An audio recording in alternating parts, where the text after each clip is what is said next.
This module will guide the practitioner through the process of assessing the corneal shape.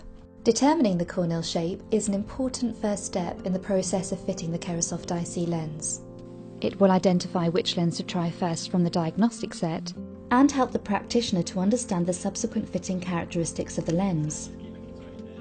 Irregular cornea conditions are divided into two main groups, natural ectasias and post-surgical corneas.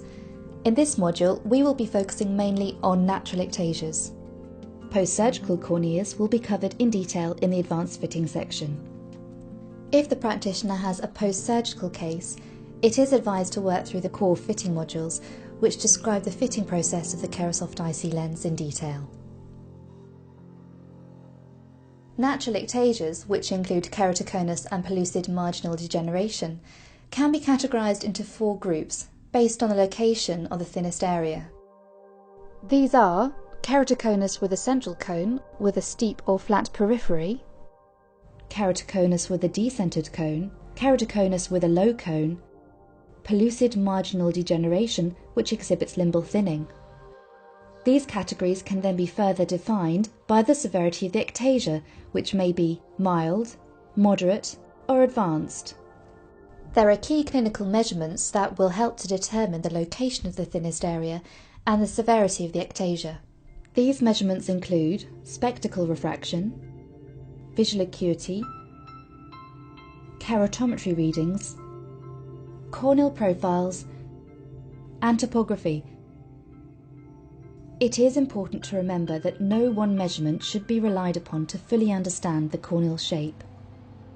Optometrist Lynn White will now guide us through how these measurements are used to identify the corneal shape, beginning with spectacle refraction. Atypical spectacle refractions often result from corneal irregularity, and therefore they are a good guide to understanding the corneal shape. For central ectasias, the refraction tends to be more minus, with moderate levels of astigmatism up to around 5 diopter sil. As the severity increases, the spherical component of the spectacle refraction becomes more minus.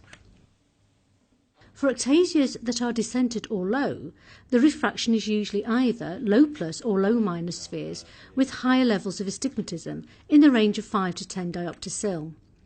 As the severity increases, minimal changes to the spherical component will occur. Very low cones and pellucid marginal degeneration, commonly known as PMD, typically demonstrate high levels of against the rule astigmatism, with severe cases presenting with up to 20 diopter sil.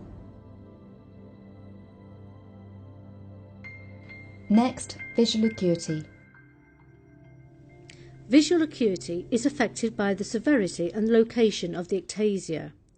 Central ectasias, by their very nature, lie close to the visual axis. This means that the visual acuity is markedly reduced when compared with cases of decentered cones. Mild central ectasias may result in reasonable visual acuity, whereas advanced central cones will affect the visual acuity profoundly. Next, keratometry readings. Keratometry readings measure only the central 4 mm of corneal curvature. Mild cases of central ectasia can demonstrate normal to steep K readings, for example 7.7 to 6 mm. In advanced central cases, the K readings can be as steep as 3 mm.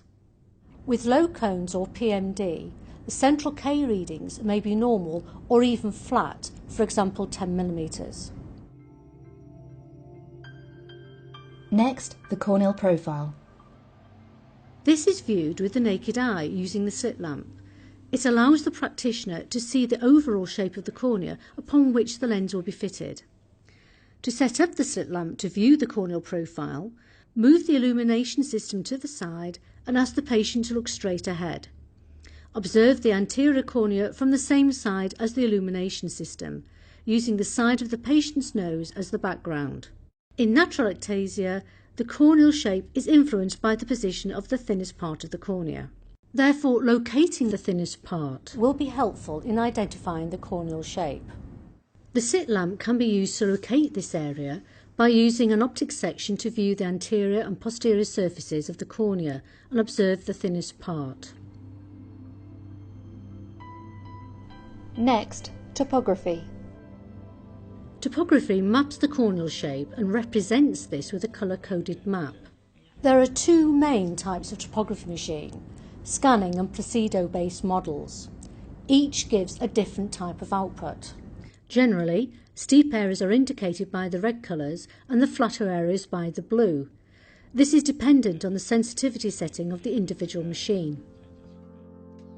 In summary, the overall shape of the cornea in natural ectasia cases can be identified by looking at spectacle refraction, visual acuity, keratometry readings, corneal profiles, and topography outputs. The Corneal Shape Recognition Guide contains information covered in this module and will help to guide the practitioner in identifying the corneal shape. All of the guides featured in these modules can be downloaded from the Clinical Resources section of the training website.